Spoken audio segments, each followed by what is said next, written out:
जो सर, एक मर्डर का खुलासा हुआ है जो कि 20 करोड़ की प्रॉपर्टी के गबन करने को लेकर के पार्टनर ने इस मर्डर को अंजाम दिया, लेकिन 2.5-3 महीने तक पुलिस को खुद उलझा कर गया था। किस तरीके से ये पूरा वर्कआउट हुआ है केस, और क्या कुछ डिटेल्स हैं इसके? दिनांक 30 मई को थाना शालीमार गार्डन में एक सूचना मिली थी, जिसमें वादी द्वारा बताया गया था कि उसके पति को राजू उपाध्याय और कुछ अज्ञात व्यक्तियों द्वारा अपहरण करके उसके साथ कुछ गलत किया हुआ।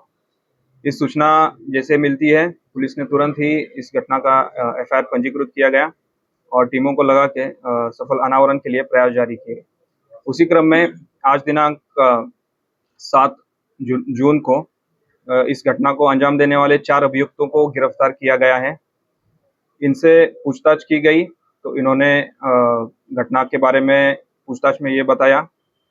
जो मृतक है राकेश वार्ष्णेय और उसका जो पार्टनर है राजू उपाध्याय, इनके बीच में प्रॉपर्टी बेचने के लिए नवंबर में एक डील हुआ था, जिसमें मुरादाबाद की प्रॉपर्टी थी, वो बेचने के लिए राकेश ने राजू को दी थी।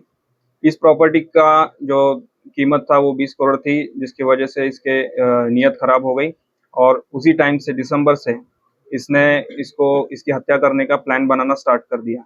इसने अपने दो साथी अनुज और कृष्णा, इनको इसके बारे में बताया और उन्होंने इसमें शामिल होने के लिए तैयार हो गए। दिसंबर से ही प्लान करके उन्होंने जब 28 फरवरी को इस घटना को अंजाम दिया, तो उसमें जब ये कड़कड़डुमा कोर्ट में मृतक राकेश वार्ष्णेय थे, वहाँ उनसे राजू उपाध्याय मिले। उन्होंने उसको कड़कड़डुमा कोर्ट से वो अपने ऑफिस दिलशाद गार्डन ले गए दिल्ली में। वहाँ पे इन्होंने शराब का सेवन किया, जिसमें नशा होते ही उन्होंने नीला थोता नामक एक जहर उसमें मिला दिया।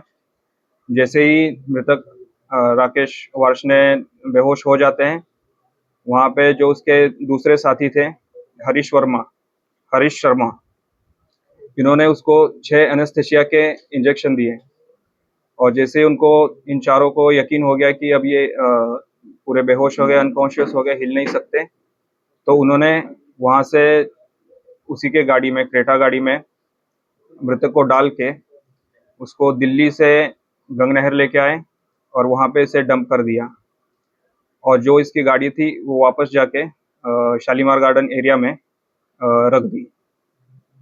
इसी के बारे में अधिक जानकारी करने के बाद इनसे घटना में जो बरामदगी थी वो इनसे, जिसमें मृतक के जूते, शर्ट जो कि सफ़ेद कलर की थी, ड्राइविंग लाइसेंस जो उसके ऑफिस से ये चीज़ें बरामद हुई हैं और इसी के आधार पर आगे की विधिक कार्रवाई की जा रही है।